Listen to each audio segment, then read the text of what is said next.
The Titans are AFC South champs for the second consecutive year, and they have really set a new tone for this franchise. From 5-27 to 6 straight winning seasons, and now back-to-back division champions on the doorstep with a win Sunday at Houston of being the 1 seed in the AFC and having the chance to play 2 games at home to get to Super Bowl 56 in LA. Quite the statement, quite the change of fortunes within this franchise, and John Burton chronicled that in our Publix post-game report Sunday night. The Titans are once again AFC South Division champs, but the two-tone Blues say they're not satisfied. Me personally, I feel like this is the new standard here, but we want more, so it feels good to go back-to-back, but we know this is not the end goal. Your goal every single year is to win the division, and we have the talent on this team to do that, and we've done that for the last 2 years. I believe that this is the standard for us. This is the standard we should be held to and continue to hopefully have success in this postseason as well. It wasn't that long ago when the Titans combined to win just 5 games over 2 seasons. But all that's changed thanks to a newfound culture of winning, a culture the team says is here to stay. I think it's a resolve by the type of people that are in our building that we've tried to bring in. I've tried not to panic. When things come up, we just deal with it.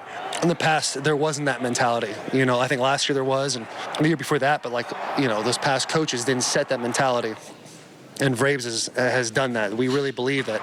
With the division title now in hand, the Titans say they have more work to do. A win next Sunday over the Texans would give Tennessee a first-round bye and home field advantage throughout the AFC playoffs. Historically, the best path to getting to the Super Bowl. It's huge, getting the win. Got a little help today, so a big opportunity for us next week to go take care of business and seal off the 1 seed. So it's going to be a big week of practice and preparation for us and have to go play well on Sunday. Usually, last game of the year, we're fighting for something anyway, so it's good to go into the last week of the season trying to fight to be this number 1 seed.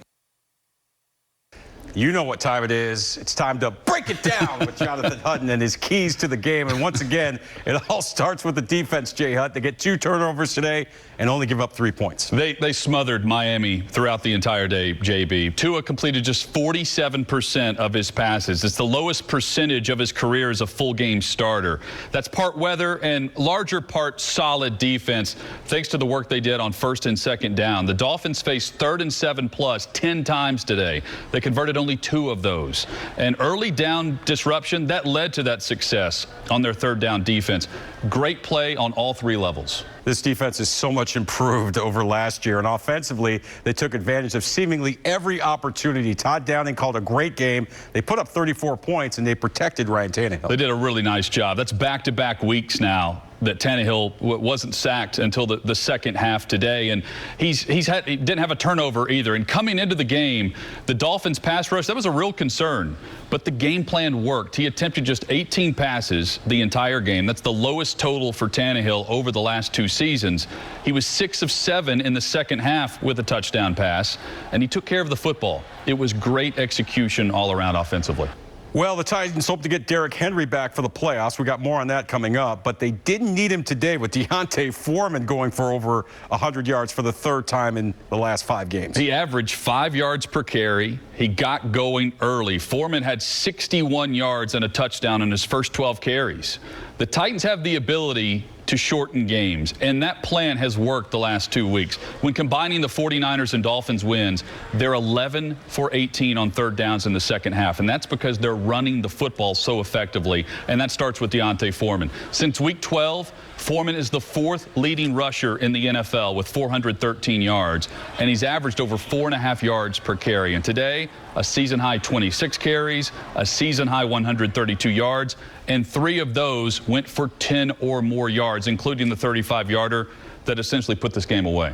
And once again, Jonathan, that broadcast school is really paying off. Time for Bullock's Breakdown here at the Smart Screen. Let's talk about our player of the game, D'Onta Foreman. How in the world was he available back in early November? Because, Keith, he keeps looking better and better, and he's filling the void without Derrick Henry. Yeah, absolutely. John Robinson did a great job flipping rocks and finding him late in the season. He's getting better each week, and he runs. He's always been a downhill runner, finishing with his pads. But look, the guys up front, Nate Davis downhill blocking, Taylor Lewan, Ben Jones, Questenberry, they're all there. what you see from him here is patience, waiting to see where the hole is, and then you see the speed that he had to take it upfield, big game. And right here, earlier in the year on a big run against New England, he fumbled. Right here, he shows that he's learning. Ball security, high and tight. You're not going to get it away from me. He's showing that he is able to carry a full workload, and he's getting better as the season goes on. Career day for Foreman. Defensively, there were 4 sacks, and I know he didn't get one of them, but Bud Dupree's starting to look healthy and like the guy John Robinson thought he'd be when he signed him in free agency. Absolutely. Another good pick from the Pittsburgh Steelers.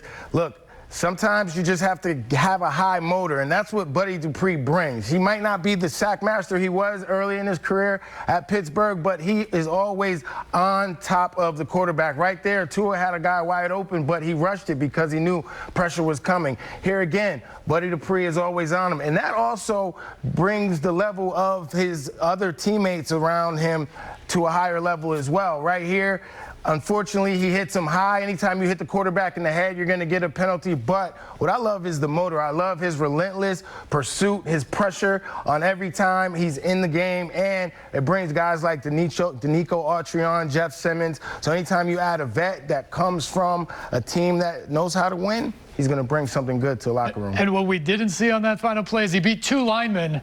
Yeah. Probably got away with a hold there up front for Miami, so a great rush by Dupree nonetheless. And how much better is the pass rush as a whole? Last year through 16 games, the Titans had just 19.5 sacks. They've more than doubled that this year with 41.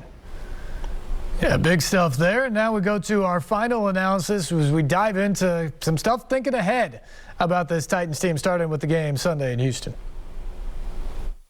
We bring everybody back in here for final analysis. The Titans can clinch the top seed by beating the Texans next week. And I guess let's start right there. There's no way they lose to Houston again, right?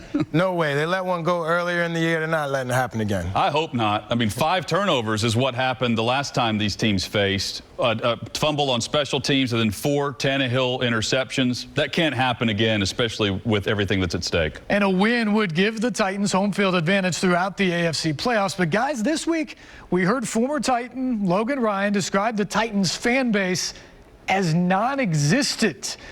And while I know it wasn't exactly Chamber of Commerce weather out there today, there were a fair amount of empty seats in the upper deck on a day the Titans clinched the division. So was Logan right? And what kind of home field advantage can the Titans expect later on in January? I don't know how right Logan was. Maybe from his experience early, he might have experienced that. But I think the Titan faithful, especially with the playoffs coming up, and to have a #1 seed, I expect the crowd to be there. I don't expect the opposing team to have more fans than Titans fans in a home field playoff situation. Yeah, I agree.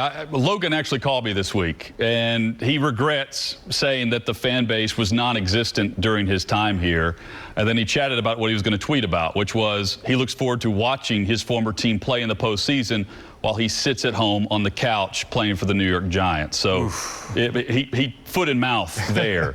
But it's hard for me, Steve, to look at the fan base right now and think that it's not going to be a big atmosphere come playoff time. We have seen big atmospheres already this season, and it's better than when Logan played here. With the idea that they have a chance to host a divisional round game at Nissan Stadium, and with the idea that King Henry is back in his debut since the injury, I don't know how that place isn't buzzing and packed. Yeah, let's talk about Derrick Henry. That bye that would come with the top seed would also give a little extra time to get Derrick Henry back up and at top speed. The King has been seen running at the team facility this week. Jay Hutt, what do we know about Derrick Henry, and what kind of boost would he provide this team if he does come back for the playoffs? He's very close.